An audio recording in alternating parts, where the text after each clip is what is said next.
Hola, ¿cómo les va? Bienvenidos a otro programa Sin Exclusiones.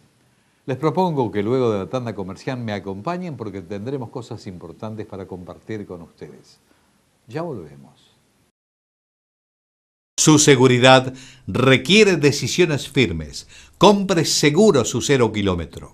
Los concesionarios oficiales son su garantía.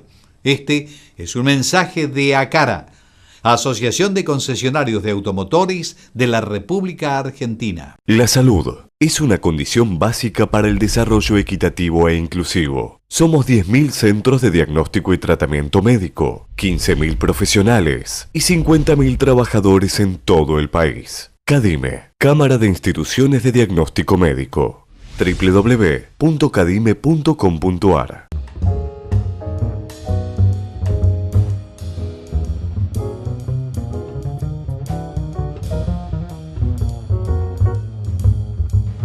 ...40 años de responsabilidad empresaria. PI Ingeniería Sociedad Anónima. Su concesionario Citroën de La Plata.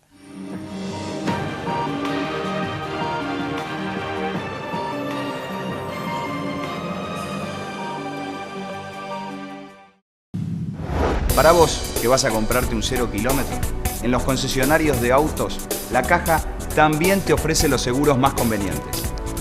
Y a mejor precio. Asegúrate con nosotros. La Caja, una elección inteligente.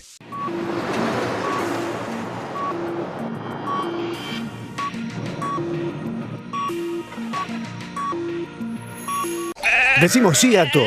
¿Podés trabajar el domingo? Sí, jefe. Ay, ¿querés ir de shopping conmigo? Por supuesto que sí. ¿Qué es lo que querés? Amor, dinero, poder. ¿Cuántas veces dijiste sí? Ahora todo junto. Yo digo sí a todo. Toda tu vida dijiste sí. ¿Alguna vez probaste decir no? Decí no a lo establecido. Decí no al conformismo. Decí no a ser uno más. Sé único. Citroën DS4. Elegir cobra sentido. Citroën. Creative Technology. Ustedes saben que la preocupación que siempre tenemos aquí en Sin Exclusiones es un poco saber qué es lo que ocurre en el mundo, qué es lo que está ocurriendo y, bueno, cómo repercute en nuestro país. Y si no repercute en nuestro país, ¿qué es lo que está ocurriendo en nuestro país en particular? Y para eso hemos convocado nuevamente al doctor Daniel Artana, con quien ya hemos compartido otras veces. Ha anticipado, realmente le ha anticipado algunos diagnósticos que si se cumplían iban a dar resultados X. No se cumplieron. Pero de todas maneras, esos son temas que vamos a charlar con él.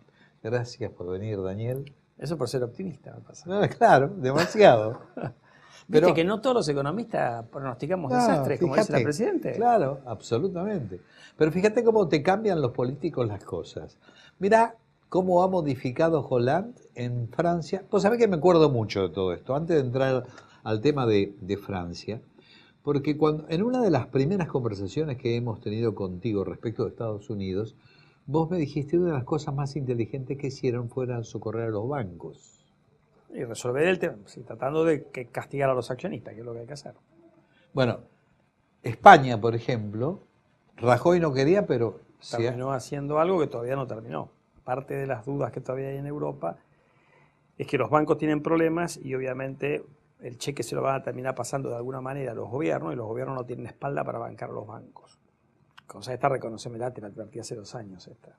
Claro, pero por eso, o sea, el problema es que vos tenés que tener a alguien que se haga cargo de la situación y aquel que tiene espalda, los bancos si tienen corrida no tienen la espalda por definición, la pregunta es ¿la tiene el gobierno? Si el gobierno no la tiene porque está muy endeudado, ahí tenés que ir a una cuestión supranacional, que en los casos de los países nuestros era el Fondo Monetario o lo que fuere. Acá es el Banco Central Europeo, que sí tiene la espalda, pero obviamente Eso involucra una transferencia desde Alemania y otros países nórdicos hacia los del sur, y ahí van a aparecer los problemas políticos. Que Merkel no quiere ceder. Que de hecho se está haciendo la transferencia, porque como hay corrida de depósito en algunos países periféricos, estos van y le piden plata al Banco Central Europeo. ¿Quién le pone la plata al Banco Central Europeo? Los que reciben los depósitos. ¿Quiénes son? Los alemanes y compañía. Si la transferencia va independientemente de lo que quiera Merkel, porque la corrida hace que se termine financiando. Pero fíjate cómo se da la política, es muy sutil la cosa, ¿no? Porque por un lado, Hollande se introduce dentro de la política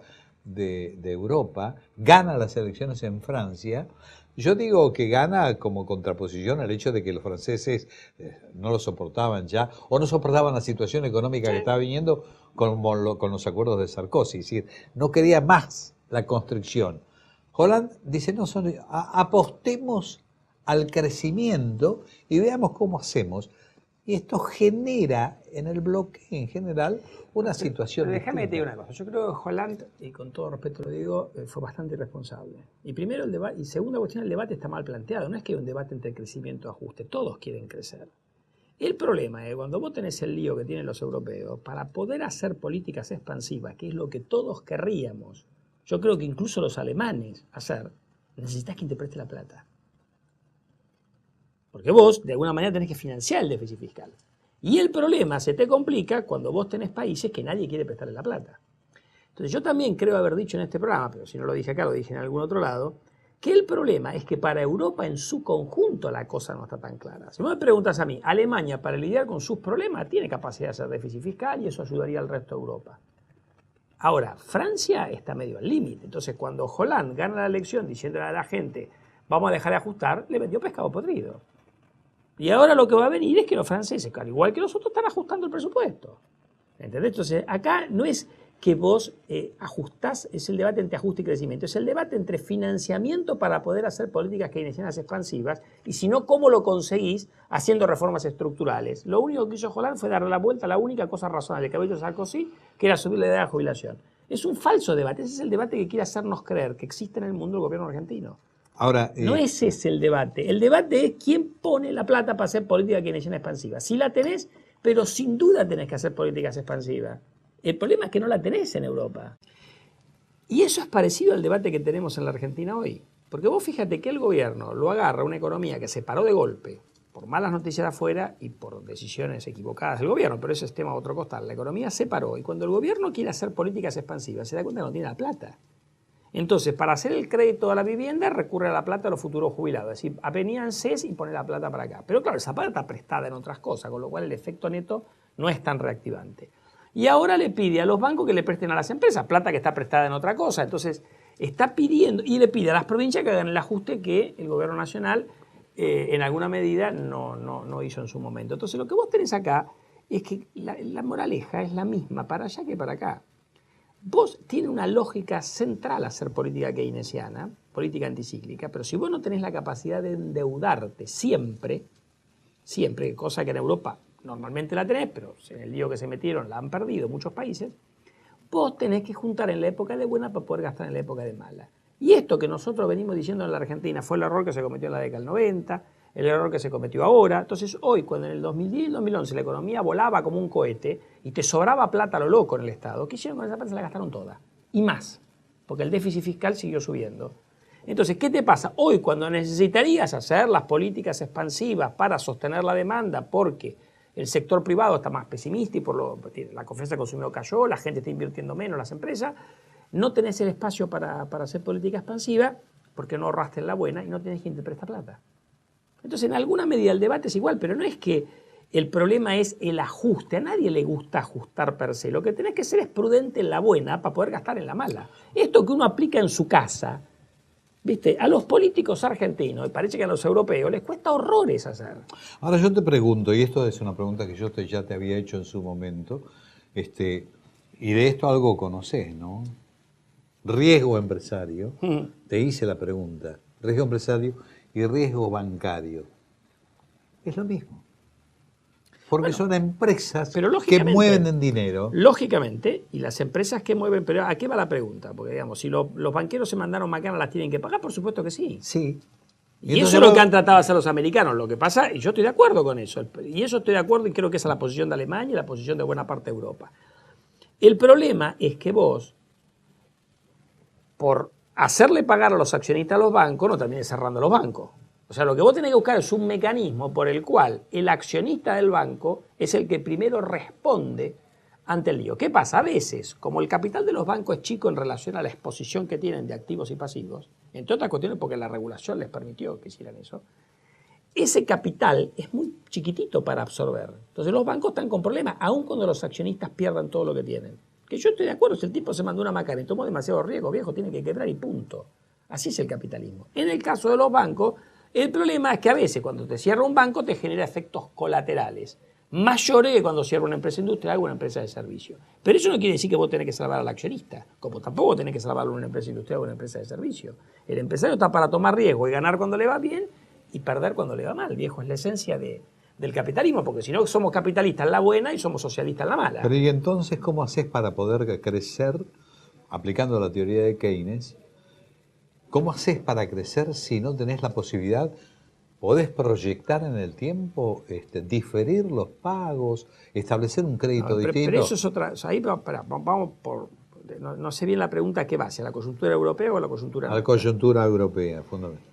En el caso particular de la coyuntura europea, yo lo he dicho varias veces y creo que hay bastante consenso profesional respecto a lo que hay que hacer y la traba es política. Europa está metida en un lío, ese lío lo tiene que resolver con políticas expansivas de corto plazo, tratando de hacer más déficit fiscal, sobre todo en los países que lo pueden hacer como Alemania, pero con reformas estructurales que ahorren déficit fiscal a futuro. Que en el caso europeo, distintos a Estados Unidos, me parece que tienen que venir por ahorro de gastos porque ya tienen tamaño del Estado muy grande. En Estados Unidos hay algún espacio para subir la presión tributaria. Y además, una vez que está hecho eso, buscamos algún esquema que pare la inestabilidad en las corridas de depósitos, que es un seguro de depósitos comunitario y otras cuestiones que se pueden hacer que se han hablado. Pero tenés que tener lo otro también. Tenés que mostrar que Europa es solvente a mediano plazo.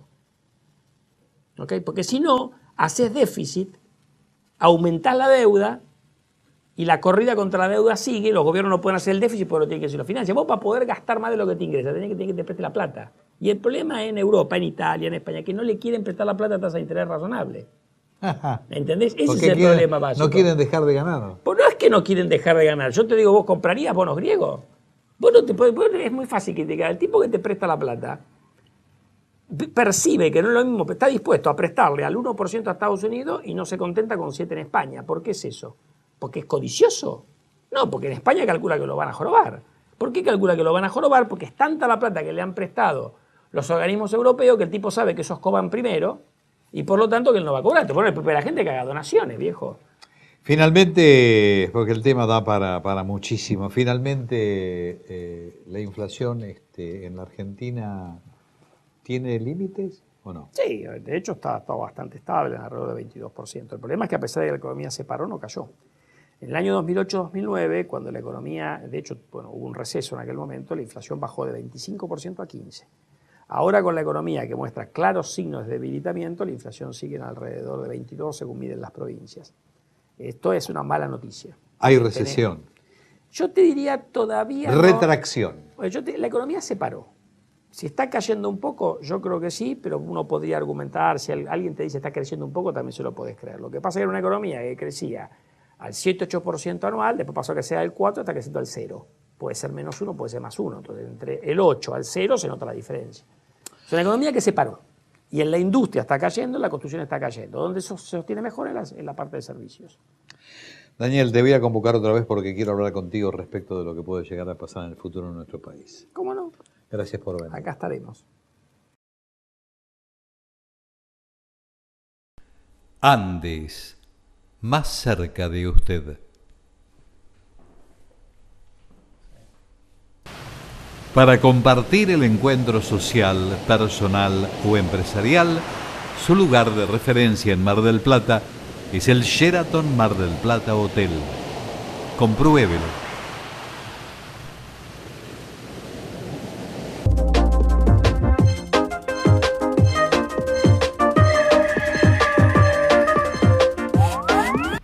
Ustedes saben que uno de los temas que hemos abordado con frecuencia en este programa tiene que ver un poco con la educación de los hijos, con los límites fundamentalmente, y qué es lo que ocurre últimamente en nuestra sociedad. Es decir, cómo se ha cambiado a través del tiempo esa evolución entre las relaciones entre padres e hijos y como consecuencia todos los efectos emergentes que existen en la sociedad con respecto al tema en particular.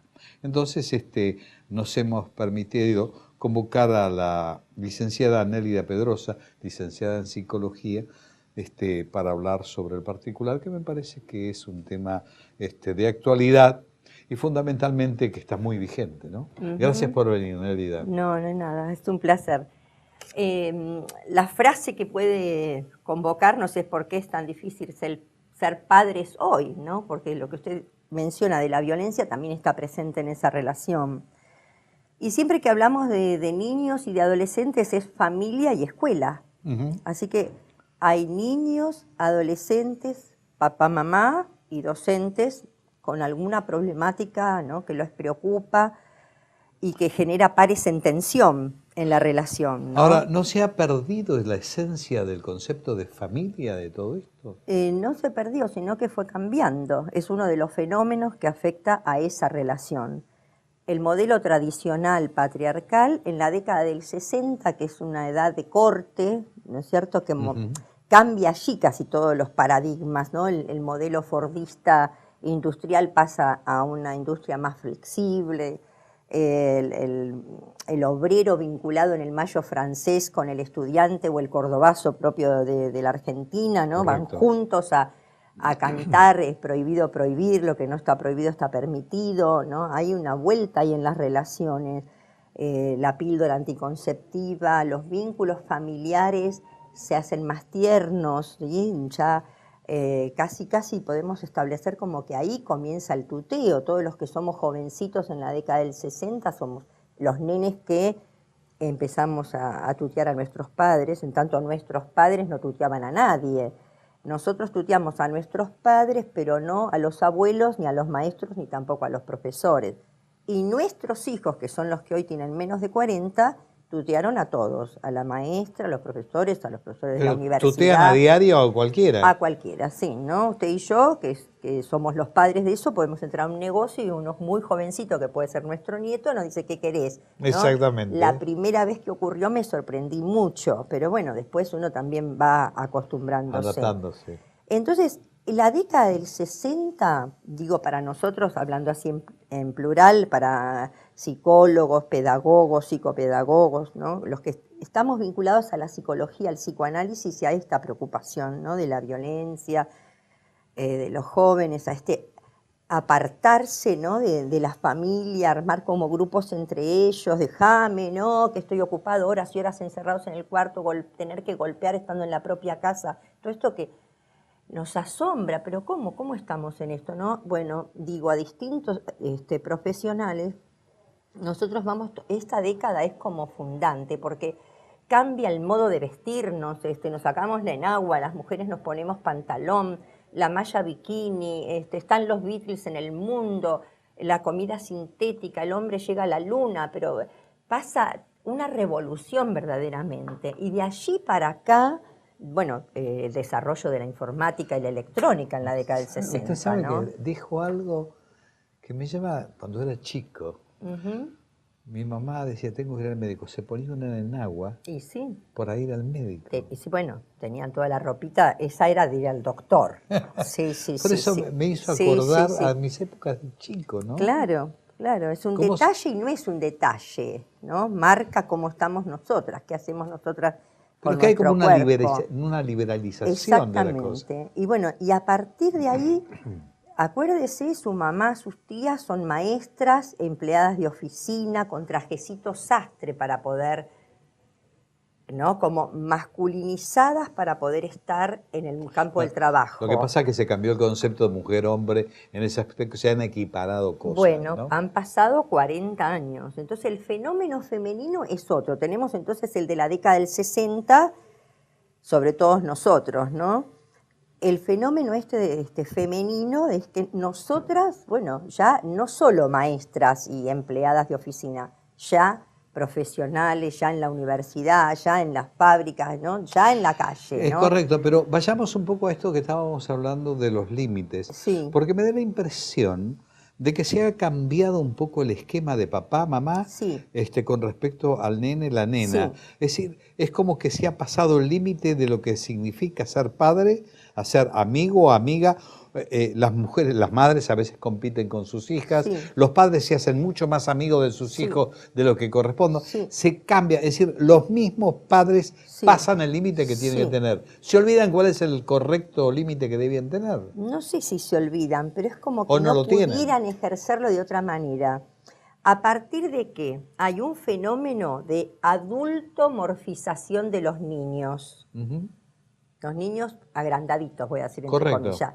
Y juvenilización de los padres. Sí, ¿Sí? todos quieren ser Se jóvenes. encuentran. ¿Por qué?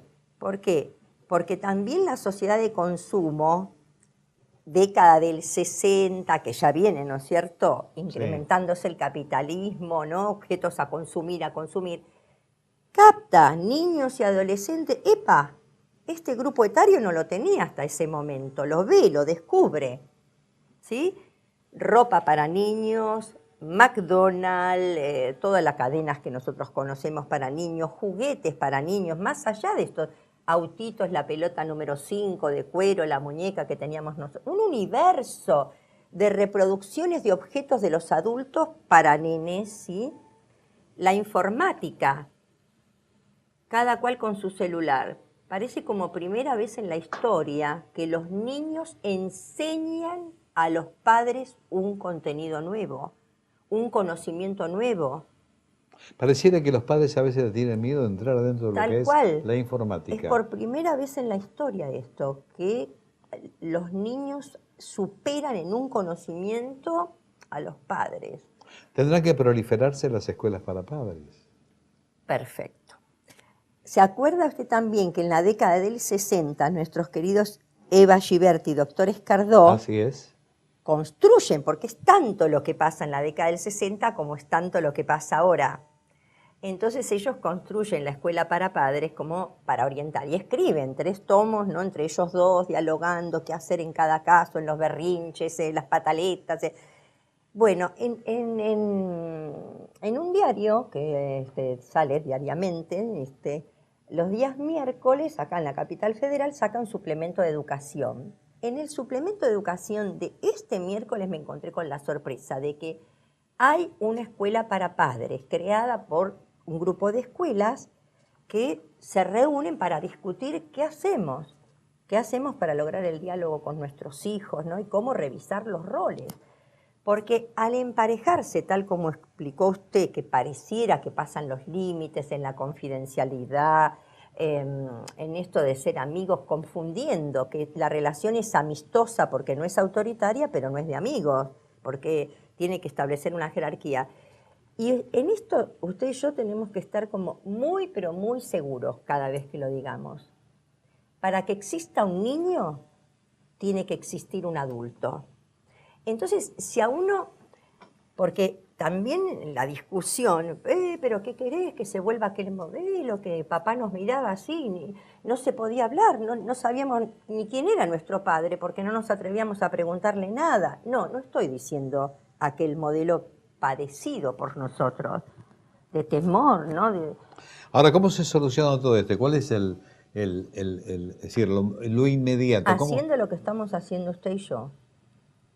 Pensando sobre el hecho críticamente, no como crítica destructiva, sino tratando de entender las múltiples variables que atraviesan el fenómeno humano, porque analizar una conducta humana es complejo, no es unicausal, siempre es poli. Mire que venimos conversando desde la década del 60 nosotros, hasta Internet, qué pasa con los chicos, qué pasa con la propaganda, ¿no? ¿Dónde los ubica? Señor, hay en estos días en televisión una propaganda que directamente la nena se burla del padre. No sé si usted la vio, que lo pinta todo de rojo. Sí. ¿No? No es que se burlan, King. sino que juegan. Juegan. Pero el papá no muestra ninguna disconformidad, ningún tipo, totalmente aceptado. Porque está compartiendo. Algo tiene que decir el papá, ¿no? Alguna cosita podría decir, porque el mensaje es muy serio. Burger King, enfrente del Hospital de Clínicas, Avenida Córdoba, una pared pintada de rojo con letras blancas, un mensaje a los jóvenes y niños consumidores de ellos. Vos sos el menú del día, hoy, mañana y pasado mañana. Tenés que ser atendido ya mismo, porque vos te lo mereces. Nosotros podemos ser los reyes en esto, pero vos sos la ley divina. Nosotros tenemos que ser la ley divina, y para mí la ley divina... ¡Qué desafío! Sokol, pero para un joven puesto en ese lugar, que vos sos la ley divina y tenés que poder mandarnos a nosotros a servirte, bueno, también es un lugar muy grosero para un niño, ¿no? Mi querida Nérida, Sí. gracias en principio por venir. Bueno. Esto va a dar tema para seguir hablando, porque no lo dejo acá. ¿Cómo no? Y para meternos un poco más con algunas actitudes que debieran asumir los padres que no están asumiendo. Así que gracias por estar. Bueno, Hasta cualquier lo momento. mismo, va a ser un gusto repetirlo. Hay Gracias. mucho por hablar. Por supuesto. Gracias. Gracias. El Iguazú Grand Resort, Spa y Casino es el lugar ideal para una vivencia inigualable. ¡Viva las cataratas! ¡Viva Iguazú! Pero por sobre todo, ¡viva la experiencia del Iguazú Grand! Después, nada será igual. Decimos sí a todo. ¿Podés trabajar el domingo? Sí, jefe. Ay, ¿querés ir de shopping conmigo? Por supuesto que sí. ¿Qué es lo que querés? Amor, dinero, poder. ¿Cuántas veces dijiste sí? Ahora todo junto. Yo digo sí a todo. Toda tu vida dijiste sí. ¿Alguna vez probaste decir no? Decí no a lo establecido. Decí no al conformismo. Decí no a ser uno más. Sé único. Citroën DS4. Elegir cobra sentido. Citroën, Creative Technology.